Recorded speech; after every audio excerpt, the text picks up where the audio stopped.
Bonjour à toutes et à tous et bienvenue à ce nouveau webinaire dédié à un thème stratégique et plus que jamais d'actualité dans le contexte économique et financier que nous connaissons, donc l'investissement dans l'or. Donc voilà, nouveau webinaire Patrimoine 24, investissement dans l'or, dans un environnement marqué par la volatilité des marchés, les tensions géopolitiques et les incertitudes monétaires. L'or continue de jouer un rôle clé dans les stratégies de diversification patrimoniale. Valeur refuge par excellence, il suscite l'intérêt croissant des investisseurs, mais il impose aussi une approche rigoureuse, maîtrisée, adaptée au profil de vos clients. Aujourd'hui, nous allons faire un tour d'horizon de cette classe d'actifs, en intégrant aussi les minoritaires, évidemment, ainsi que des risques à bien prendre en compte dans une allocation patrimoniale diversifiée lorsqu'on parle de cette thématique-là. Pour en parler, nous sommes accompagnés aujourd'hui d'experts du secteur qui partageront leurs analyses, leurs retours d'expérience et puis leur vision pour l'avenir. On va commencer par présenter donc Christophe Folliot. Christophe, vous êtes gérant et analyste action US et international chez Edmond Rothschild Asset Management.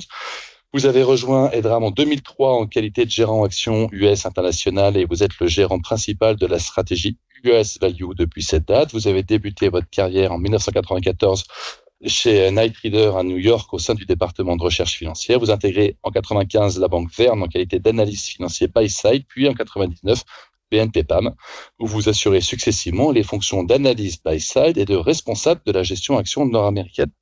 Vous êtes titulaire d'un MBA à la City University of New York, vous êtes membre de la SFAF et vous êtes CFA. Bonjour Christophe. Bonjour.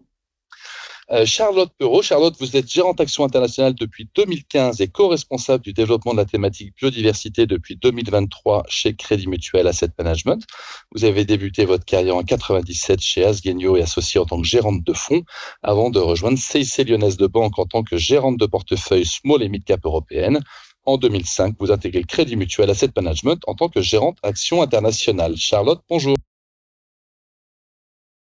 Et enfin, Benjamin Louvet, vous êtes directeur de la gestion de matières premières chez Ophi Invest AM. Vous occupez cette fonction depuis 2023. Vous étiez depuis 2015 responsable des gestions de matières premières chez Ophi AM, devenu Ophi Invest AM, filiale du groupe Ophi Invest. Vous êtes spécialisé dans cette classe d'actifs, ponctuellement d'ailleurs consulté par les autorités françaises et européennes. Auparavant, vous avez occupé le poste de directeur général délégué de la société de gestion que vous aviez fondée, Prime Finance, en 2002. Et vous avez plus spécifiquement en charge la responsabilité du front et des activités de recherche. Vous avez débuté votre carrière en 1995 au sein du groupe BNP Paribas comme vendeur produits dérivés avant de rejoindre les équipes de gestion Quant. Vous êtes diplômé d'un master en gestion financière de l'Université Paris 1, Panthéon-Sorbonne. Bonjour Benjamin. Bonjour Guillaume. Voilà, bonjour à tous les trois. Merci à vous de nous accompagner sur ce nouveau webinaire Patrimoine 24. Alors, on va commencer par une question assez classique que tout le monde a en tête. Charlotte, comment vous voyez la tendance sur l'or? On sait qu'on est sur un niveau historique. Si je n'y ai pas encore investi, est-ce que j'ai raté le train et est-ce qu'il est encore le temps d'y aller? Si j'ai déjà investi, est-ce qu'il est temps de se dire, tiens, j'en sors et mieux vaut en sortir un temps plus tard? Voilà. Quelle est, selon vous, la tendance sur l'or? Alors, selon nous, la tendance sur l'or, elle reste quand même positive, constructive, même si tout ne se fait pas de façon linéaire. Effectivement, on a touché des points hauts historiques à plus de 3500 dollars l'once d'or. Et puis là, on a corrigé un petit peu.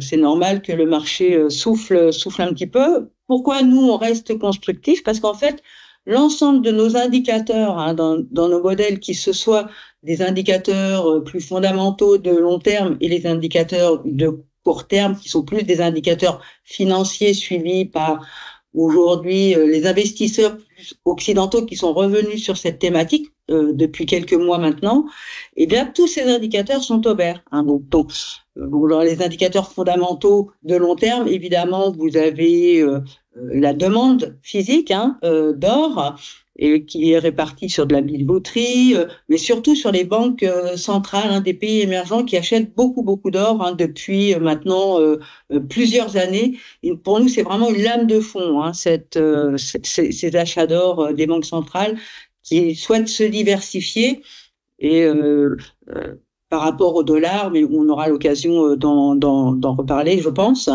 Et puis, dans les indicateurs financiers plutôt de court terme, vous voyez que les crises économiques se succèdent, la géopolitique finalement se dégrade, ne s'améliore pas.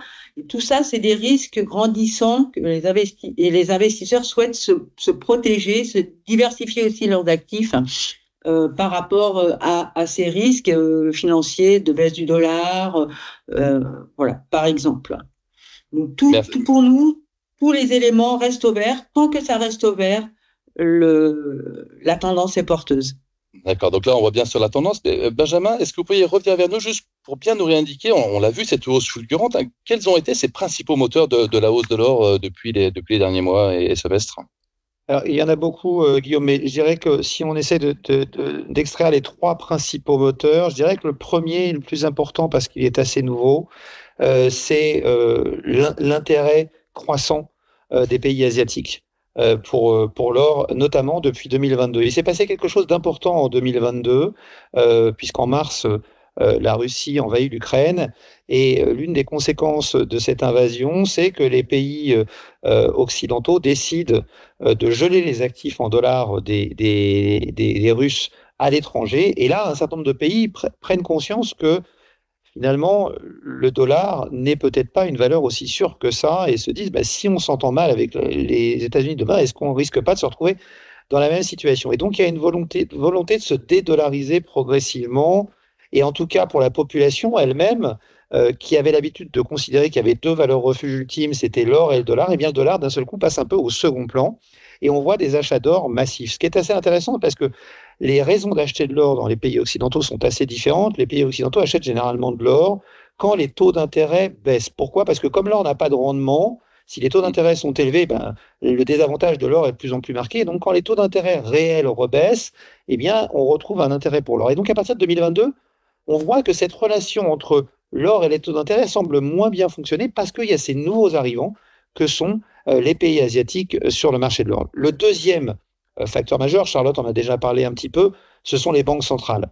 Il faut savoir que les banques centrales sont et essentiellement les banques centrales des pays émergents. Pourquoi? Parce que les banques centrales des pays occidentaux sont déjà largement allouées sur l'or. C'est la plus grosse partie des réserves, par exemple, de la Banque centrale américaine, parce que historiquement, il y avait un lien entre l'or et les monnaies, donc elles avaient ces réserves importantes.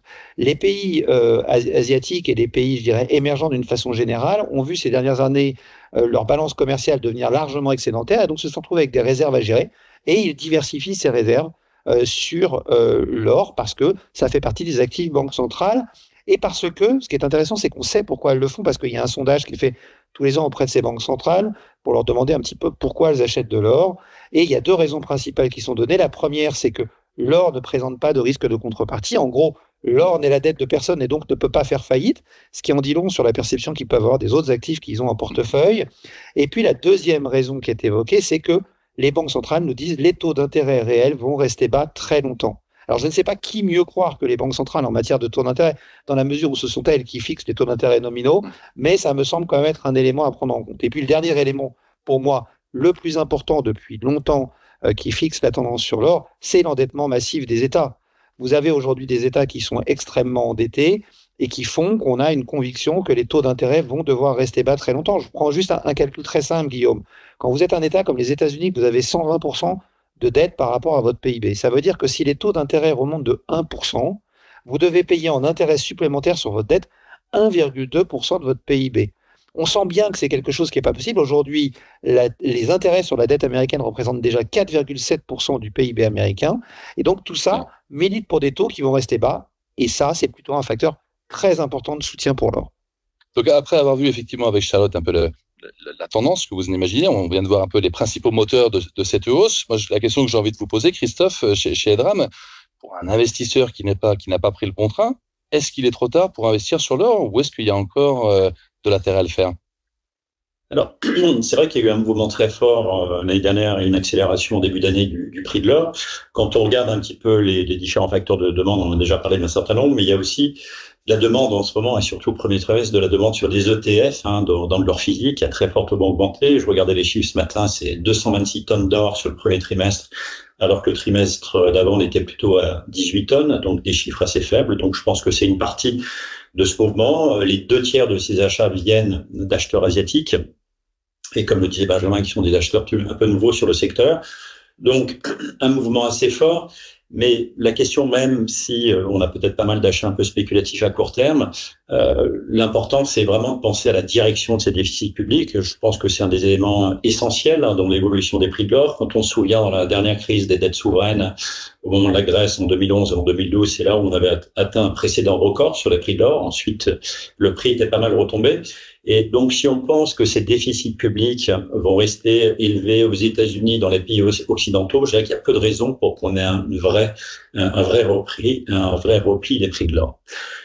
Quand on regarde un petit peu historiquement dans les phases de baisse des prix de l'or, ce qu'on peut retrouver, c'était à l'époque des années 80 et 90, quand il y avait Margaret Thatcher comme Premier ministre en Angleterre ou Ronald Reagan qui était président américain, c'est les périodes avec cette orthodoxie budgétaire où on avait eu des baisses de prix de l'or quand même assez conséquentes, puisque à l'époque, au moment de leur élection, on était aux alentours de $700 l'once d'or et on est tombé 10 ans après à $350. Donc je dirais, tant qu'on n'a pas une vraie crise des dettes souveraines, où à un moment donné les États seraient forcés à avoir plus d'orthodoxie, je suis pas particulièrement inquiet sur l'évolution structurelle, évidemment qui sera assez volatile, mais l'évolution structurelle positive des prix de l'or. Donc je ne pense pas qu'il soit trop tard pour en acheter. Benjamin, vous partagez ça, ou plutôt qu'est-ce que vous répondriez à un investisseur qui vous dirait non, trop tard, le marché est suracheté, il va y avoir une correction, c'est évident, etc. Vous est-ce que vous partagez l'opinion de Christophe chez Enram?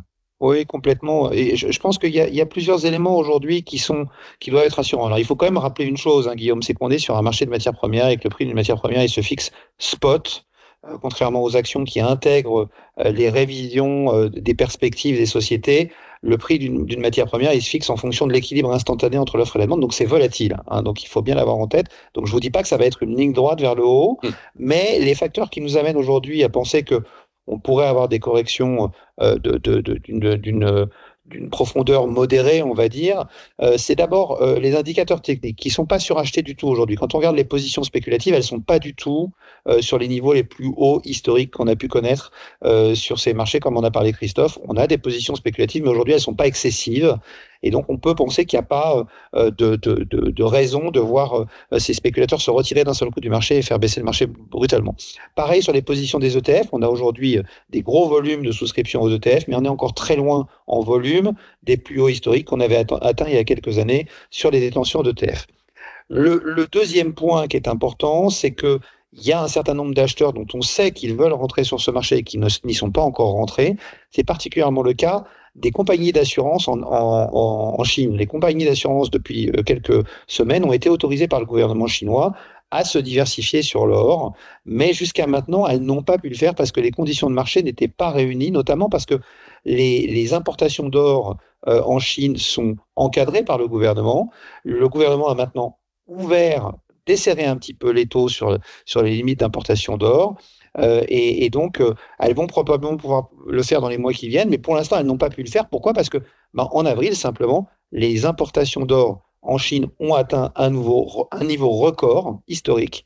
Et pourtant, il n'y avait pas assez d'or pour la demande qu'il y a dans ce pays. Donc, la demande reste extrêmement importante. Et puis, le dernier problème, j'ai envie de vous dire, on en a déjà parlé, c'est le problème de l'endettement qui va être difficile à résoudre, en particulier pour les États-Unis. On le voit bien avec la discussion qui est en cours sur la politique fiscale américaine, avec Donald Trump qui a déjà réussi à faire passer dans une première des chambres du gouvernement sa loi, tout juste. Donc, on pense qu'elle va devoir être amendée, mais on parle quand même d'un déficit qui pourrait être extrêmement creusé. Donc ça, c'est un bon facteur de soutien sur l'or. Et plus globalement, j'en reviens toujours à la même chose. En 2013, Kenneth Rogoff et Carmen Reinhardt, qui étaient patrons de la recherche du FMI, disent « La dette est allée trop loin, il n'y a plus que 3 solutions pour sortir de cette situation. C'est l'inflation, mais on ne la maîtrise pas. C'est la répression financière, c'est-à-dire les taux négatifs, mais ça prend très longtemps parce qu'on ne peut pas mettre les taux trop négatifs, sinon on crée une crise bancaire. Et la troisième, c'est la restructuration de dette. » Et ils disent, en fonction des pays, on est allé tellement loin qu'on aura un mix de ces 3 solutions. C'était en 2013, Guillaume. Ouais. Regardez ce que sont devenues les dettes depuis. Donc tout ça est un facteur qui nous fait penser que les indicateurs et qu'on n'est pas du tout au bout de ce mouvement et qu'il y a encore beaucoup de potentiel. Bon, merci à tous les trois déjà pour ce premier panorama des raisons qui ont amené à cette hausse significative du cours de l'or. Maintenant, on se rentre de manière un petit peu plus concrète. Charlotte, moi, ce que j'aimerais, c'est que vous puissiez illustrer concrètement quels sont les moyens de s'exposer à ces classes d'actifs et donc d'investir dans l'or. Oui, alors les différents moyens ou les différents supports pour investir dans cette classe d'actifs, vous avez d'abord effectivement l'or physique, tout simplement. Vous achetez des pièces, des lingots, puis vous les stockez dans un coffre ou chez vous, suivant le montant ou la taille. Et puis ensuite, vous avez ce que moi j'appelle un petit peu l'or papier, c'est-à-dire vous pouvez investir dans les ETF, donc qui sont souvent backés en or physique normalement, ou des produits financiers, des produits structurés qui traquent en fait l'évolution du prix de l'or. Et puis vous avez enfin le troisième, on va dire, grand support d'investissement sur l'or, ce sont évidemment les sociétés productrices d'or ou de métaux précieux, donc soit au travers directement sur le marché equity, soit au travers de fonds spécialisés donc sur les mines aurifères. Voilà un petit peu les trois grandes classes d'actifs sur lesquelles on peut acheter, ou de la bijouterie, mais bon, ça je l'inclus en fait finalement dans l'or physique, quoi. Alors, très clair. Alors, on a parlé un petit peu des valeurs minières. Si on analyse un petit peu tout ça, on se rend compte que les valeurs minières ont plutôt sous-performé par rapport à leur physique. Christophe, est-ce que vous avez des raisons qui permettent d'expliquer ça? Oui, alors Guillaume, ça dépend des périodes, mais c'est vrai que sur 5 ans, la performance était un petit peu décevante. Donc les valeurs minières, les indices sont en hausse en moyenne à peu près de 65% sur les 5 dernières années, alors que leur physique a été en hausse de 90%. Si on regarde sur les 10 dernières années, c'est pas tout à fait le même tableau, 200% pour les valeurs minières aurifères et 175% pour l'or.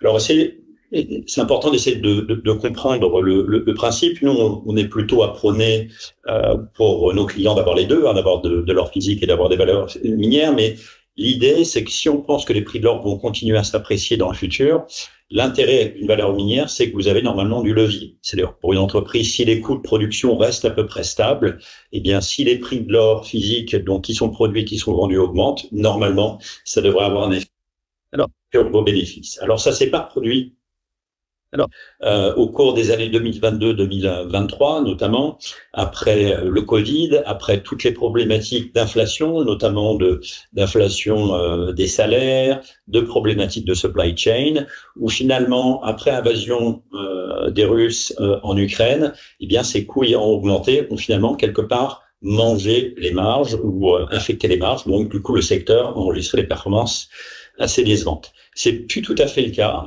depuis les 18 derniers mois.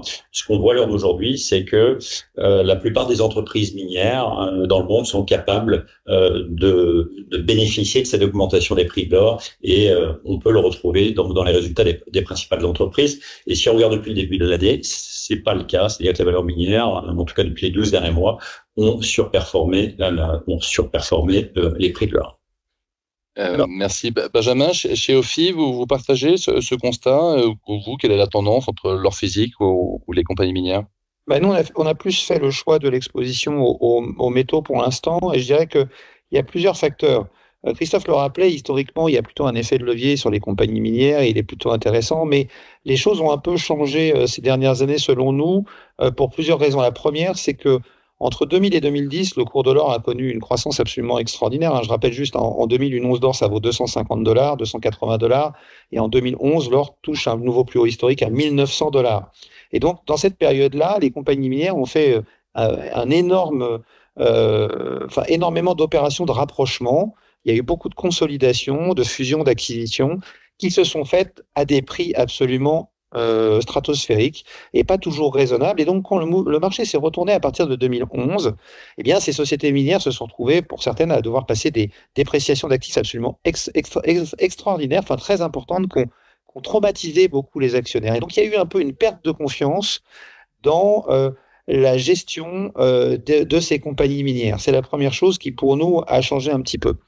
La deuxième chose, c'est qu'il faut le dire, il n'y a pas eu de découverte de gisements majeurs depuis très longtemps dans le secteur minier aurifère. Les dernières grandes découvertes datent des années 95, grosso modo entre 95 et 2000, et depuis, le nombre de découvertes reste relativement modéré, ce qui nécessite une consolidation parce que quand vous pouvez plus faire de croissance organique, bah, vous faites de la croissance par acquisition. Donc on a vu ce mouvement se développer beaucoup depuis les années 2015-2017, ce qui a pu aussi entraîner ce petit rebond que Christophe évoquait tout à l'heure au niveau des compagnies minières. Néanmoins, si cette analyse est bonne, on peut se dire que avec le manque de découvertes, les compagnies minières étant des acteurs plutôt rationnels, hein, ils commencent par aller creuser à l'endroit où la concentration en or est la plus importante, et puis petit à petit, ils s'éloignent. Donc la hausse des coûts de production n'est peut-être pas totalement derrière nous. Donc il y a cette perte de confiance, il y a dans le management des compagnies minières qui sont considérées comme pas toujours très bien gérées, il y a ce risque de hausse des coûts de production, et puis il y a un dernier phénomène, Guillaume, qui est lié au fait que les compagnies minières, comme toutes les compagnies, sont aujourd'hui présentes dans des grands indices, hein, et ces grands indices sont de plus en plus l'objet de gestion passive de type ETF, et quand vous avez un ETF et que vous avez un mouvement adverse sur les actions, l'ETF, il vend toutes les actions sans discernement en même temps. Et donc, vous pouvez avoir, dans certains moments, dans les moments en particulier difficiles pour les marchés actions, des marchés des minières qui ne vont pas forcément dans le même sens de l'or. Pour résumer, je dirais, Guillaume, le choix qu'on a fait, on s'est dit que l'or pouvait monter sans les compagnies minières. C'était plus difficile pour les compagnies minières de monter sans l'or. Donc, on préfère s'exposer directement à la performance des métaux plutôt qu'à la performance des compagnies minières. Charlotte, côté Crédit Mutuel Asset Management, je sais que vous avez une bonne, un biais assez orienté sur les sociétés productrices de métaux précieux, pardonnez-moi. Vous pouvez nous en dire un petit peu plus ? Oui, effectivement, nous on est vraiment focus sur les sociétés productrices, puisque notre fonds effectivement n'investit pas, n'a pas vocation à investir dans l'or physique ou dans l'or papier. Hein, donc contrairement, c'est un petit peu le fonds on va dire complémentaire à celui de Benjamin. Puisque nous, on a fait clairement le choix donc des sociétés aurifères, pour profiter, donc quand même un petit peu, vous l'a expliqué aussi, on l'a expliqué précédemment, pardon, Christophe, pour profiter effectivement de cet effet de levier que peuvent offrir les sociétés productrices. Alors effectivement, pour le coup, je vais être un petit peu leur avocat. Elles ont beaucoup appris effectivement du cycle précédent où elles avaient effectivement surinvesti au mauvais moment à des prix assez élevés, et au moment de la baisse de l'or de la décennie 2010, pour certaines, elles n'étaient plus du tout rentables. Et effectivement, les sociétés avaient fortement corrigé pendant cette période. Et aujourd'hui, donc, elles sont plutôt en phase de reconquête et effectivement de la confiance des investisseurs, parce qu'elles ont beaucoup appris et elles ne refont pas aujourd'hui les mêmes erreurs que précédemment, parce qu'elles ont aussi compris qu'elles n'étaient plus le meilleur proxy à l'or. Avant la création des ETF en 2004, vous pouviez acheter de l'or si vous vouliez investir, soit dans du physique, soit dans des sociétés. Et donc, finalement, elles avaient un petit peu cette aura qu'elles ont perdue avec la création des produits financiers sur l'or. Et aujourd'hui, donc, pour retrouver la confiance des investisseurs, elles sont obligées effectivement d'exécuter leurs objectifs de production, d'avoir des productions qui sont rentables, donc de maîtriser leurs coûts, et effectivement de continuer quand même à faire de l'exploration pour pouvoir soit allonger la durée de vie des mines et continuer à croître ou à grossir. Donc ça, c'est vrai. Elles sont plutôt dans cette phase donc de reconquête aujourd'hui. Et pourquoi aujourd'hui elles sont en phase de reconquête? Parce qu'effectivement, elles sont dans une position extrêmement solide, puisque depuis quelque temps, comme on l'a évoqué, elles maîtrisent quand même leurs coûts depuis le Covid, et elles ont des marges, comme l'a évoqué également Christophe, qui sont en expansion trimestre après trimestre, grâce à l'évolution donc du prix de l'or qui poursuit sa hausse. Et donc, si vous avez cette confiance dans cette tendance au prix de l'or, eh bien, et c'est le cas, je pense, aujourd'hui de nombreux investisseurs, hein, eh bien, si vous avez cette confiance, eh bien, potentiellement, il est plus intéressant aujourd'hui d'aller se positionner sur les entreprises pour bénéficier de cet effet de levier que ne vous offre pas forcément le lingot d'or ou voilà, parce qu'aujourd'hui les sociétés, elles font du retour à l'actionnaire, donc ça c'est des éléments que vous n'avez pas, par exemple, quand vous investissez dans un lingot d'or ou autre. Bien sûr. Donc, voilà, bien sûr. vous bénéficiez également des petites primes, parce qu'aujourd'hui, les primes ne sont pas si importantes lorsqu'il y a des fusions et des acquisitions, puisqu'effectivement, les sociétés aujourd'hui font attention à leur allocation du capital, hein, elles sont très, très disciplinées, et elles préfèrent quand même, effectivement, aller acheter des onces qui sont déjà découvertes plutôt que de redévelopper complètement des nouveaux gisements, c'est moins cher. Ok, donc on voit quand même des approches qui peuvent être un peu différentes. Certains ayant plutôt un biais hors physique, d'autres plutôt un biais vers minière. Néanmoins, pour illustrer ça, Christophe, est-ce que vous auriez quelques exemples de valeurs qui vous semblent attractives actuellement dans cet écosystème? Oui, alors juste avant de donner quelques exemples, pour insister sur le point de Charlotte, comme une partie de mon temps, je m'occupe de faire de la gestion value, donc on va plutôt dans des secteurs où c'est des valeurs qui n'ont pas forcément le vent en poupe. C'est vrai que le changement de perception sur une classe d'actifs sur la valeur met beaucoup de temps. Ce qu'a dit Benjamin, l'histoire des coûts de production, les fusions-acquisitions, les niveaux de dette qui étaient très importants par le passé. Eh bien aujourd'hui, en tout cas, on a l'impression, et dans les chiffres, qu'on peut voir les choses ont beaucoup changé. Donc la plupart des entreprises dans le secteur n'ont plus de dette et font du retour à l'actionnaire. Ça, c'est tout à fait nouveau, hein, de payer des dividendes, de faire des rachats d'actions. Ça n'existait pas par le passé. Et les niveaux de valorisation sont ultra raisonnables. On est dans des fourchettes qui sont des fourchettes historiques, voire inférieures à l'histoire. Donc, il y a quelques valeurs, les plus belles valeurs peut-être qui traitent sur des multiples assez élevés, mais on trouve un certain nombre de sociétés qui traitent en dessous des actifs nets, hein, ce qui n'a pas forcément été souvent le cas. Donc, encore une fois, nous, notre message, c'est vraiment de dire, à l'heure d'aujourd'hui, c'est bien d'avoir les deux. Alors, si vous pensez que les prix de l'or vont baisser, oui, il faut pas acheter les valeurs minières. Mais si vous pensez que dans les prochaines années, on va continuer à avoir une progression des prix de l'or, moi, je suis persuadé qu'on va retrouver en partie cet effet de levier sur certaines valeurs. Alors, sur les titres, en tout cas, qu'on peut acheter ou sur lesquels nous, on est assez à l'aise, sur lesquels on a des positions importantes dans notre fonds, je citerai une valeur, ce qu'on appelle une major, hein, donc c'est les grands producteurs d'or qui produisent plus d'1 million d'onces par an. Donc, la première position du portefeuille s'appelle Agnico, hein, c'est une société canadienne qui dispose d'à peu près 11 000, la plupart sont au Canada. L'intérêt, c'est qu'ils ont des coûts de production qui sont parmi les plus faibles, hein, de leurs consoeurs, et qui sont dans des juridictions, principalement au Canada, donc qui sont peu risquées. Parce que c'est vrai qu'il y a un risque dont on n'a pas parlé, c'est certaines sociétés minières peuvent avoir des expositions dans des endroits qui sont plus compliqués. Je peux citer Barrick, qui a une exposition au Mali, et puis en ce moment, sa mine au Mali ne fonctionne pas, c'était 20% des cash flows. Ils ont des projets de développement de cuivre au Pakistan, un endroit qui s'appelle Reko Diq. Bon, il y a des risques géopolitiques, donc on est plutôt prudent par rapport à ça.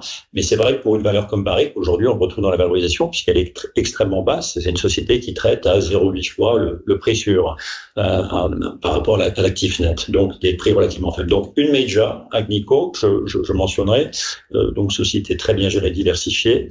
Et puis une société, on aime bien aussi faire un panachage dans le portefeuille avec ce qu'on appelle des juniors. Donc c'est des petites sociétés qui sont au stade où ils sont dans l'attente de l'obtention d'un permis, ne produisent pas encore, mais sur lesquels il y a des leviers qui peuvent être très importants.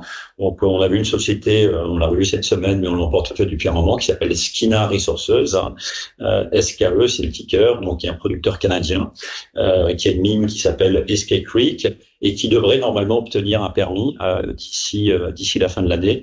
Et là, à partir du moment où il y a de la production, beaucoup d'infrastructures ont été construites déjà autour de la mine, la production pourrait se faire assez rapidement, donc dans les 12 à 18 mois. Et là, on peut avoir des potentiels d'appréciation beaucoup plus rapides sur ce type de valeurs, mais elles sont un petit peu plus risquées.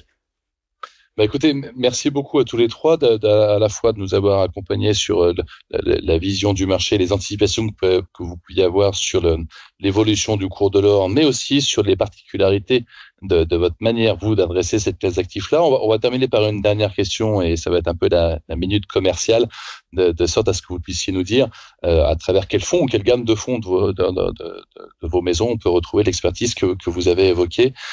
Benjamin, chez Ophi Invest AM, quel est le fonds, la gamme de fonds dans lequel on retrouve cette expertise ou cette exposition au marché de l'or? Chez Ophi Invest AM, on a un fonds qui s'appelle Ophi Invest Precious Metals, qui est un fonds historique, il existe depuis 2012, qui est un fonds qui permet de s'exposer à la performance des métaux précieux, pas seulement de l'or. L'or est le métal le mieux représenté dans le portefeuille, mais on n'a pas que de l'or, on a également de l'argent, du platine, du palladium, pour une raison simple, c'est que on voulait que ce fonds puisse être éligible à l'assurance vie. Or, quand vous faites un ETF sur l'or, il n'est pas considéré comme assez diversifié, et donc il n'est généralement pas éligible à l'assurance vie.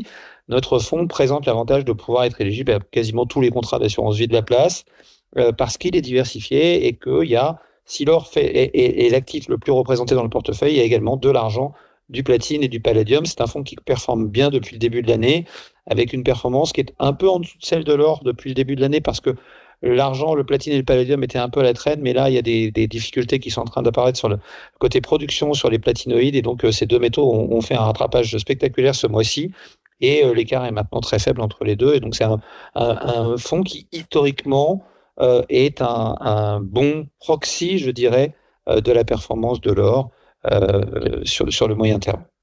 Merci Benjamin. Charlotte, chez Crédit Mutuel Asset Management, de quel fonds on parle, de quelle gamme on parle? Alors oui, notre fonds donc qui s'appelle le CMAM Global Gold, donc est un fonds equity, comme je vous l'ai évoqué. Donc nous n'investissons que dans des producteurs de métaux précieux. Nous avons une petite diversification qui varie dans le temps en fonction des tendances sur les autres métaux, et notamment le cuivre, car souvent le cuivre est dans les mêmes dépôts également que l'or. Donc voilà. Mais c'est principalement donc des métaux précieux. Nous, je le répète, donc nous n'avons pas du tout de vocation à avoir d'or physique ou papier dans notre portefeuille. Donc nous, on répartit un petit peu notre portefeuille de sociétés par type de société, comme l'a un petit peu évoqué Christophe. Vous avez les majors, qui sont donc les moins risqués. Et puis plus vous descendez dans la taille, souvent vous avez un peu moins d'actifs miniers en production. Et dans des pays qui sont parfois un peu plus risqués, et donc du coup donc en taille, et ça va jusqu'à des sociétés qui sont en développement, qui eux n'ont pas de production pour l'instant, qui sont vraiment une optionnalité au prix de l'or sur la production future. Nous avons également une poche intéressante dans des sociétés de royauté qui permettent en fait, donc les sociétés de royauté, ce sont des sociétés qui investissent dans des projets miniers, donc le retour sur investissement se fait au travers soit d'une royalties sur la production d'or de la mine, soit sur un accord de streaming qu'on appelle, où elles acquièrent une partie de la production donc et qu'elles revendent ensuite sur le marché. Et donc ça pendant toute la durée de vie de la mine. Donc ça c'est intéressant comme business model, puisque comme on vous l'a évoqué, les sociétés productrices continuent à faire de l'exploration sur leurs projets miniers, et pour allonger la durée de vie des mines, souvent. Et donc du coup pour une société de royauté ou de streaming, et bien tout ça c'est gratuit, c'est dans l'optionnalité. Donc c'est vraiment un business model qui est assez efficient et un peu moins volatile, puisqu'ils ne prennent pas en charge finalement les coûts de production. Donc voilà. Et donc en fait, notre performance, elle se fait grâce à l'équilibre donc entre ces grands pôles de société et la découverte de quelques pépites, comme par exemple Skina ou d'autres juniors. Voilà. Très bien, merci Charlotte. Christophe, chez Edmond Rothschild Asset Management, quel fonds, quelle gamme? Alors, chez Edmond Rothschild Asset Management, c'est le fonds EDR Goldsphere, un fonds qui a été créé en 2008, qui a à peu près, aussi la même diversification entre des majors, des juniors et des sociétés de royalties. On a à peu près 30 positions en portefeuille. Dans notre approche, on a une approche assez prudente en termes géographiques. On investit vraiment que dans des sociétés qui opèrent dans des juridictions sur lesquelles on est assez à l'aise. Donc c'est vrai que, par exemple, la Barrick Gold, je dis pas que c'est une valeur qui est intéressante puisque la valorisation est basse, mais en tout cas, on a une politique d'exclusion aussi, et Barrick Gold ne peut pas faire partie du portefeuille. Donc un portefeuille qui est uniquement investi dans des valeurs aurifères, un tout petit peu de diversification sur des sociétés aurifères, mais qui produisent aussi de l'argent et un petit peu de cuivre, mais on n'a pas de société dans d'autres matières premières dans le portefeuille. Très bien, écoutez, merci beaucoup à tous les trois. Ça nous permet effectivement d'avoir vu un peu une vision sur les raisons pour lesquelles on parle beaucoup, et les clients des conseillers qui nous écoutent peuvent être très régulièrement sollicités pour savoir si oui ou non il est encore temps d'y aller ou potentiellement d'en sortir si on y est depuis longtemps. Ça aura permis d'illustrer, ça va permettre aux conseillers ou aux professionnels du patrimoine qui nous écoutent de pouvoir se forger leurs convictions. Alors, on l'a bien compris aussi, avec des approches un peu différentes dans vos différents fonds de la manière de s'exposer à cette classe d'actifs. Merci à tous les trois de nous avoir aiguillés sur cette thématique. Merci à vous tous de nous avoir écoutés. Et puis, je vous dis à très bientôt pour un prochain webinaire Patrimoine 24.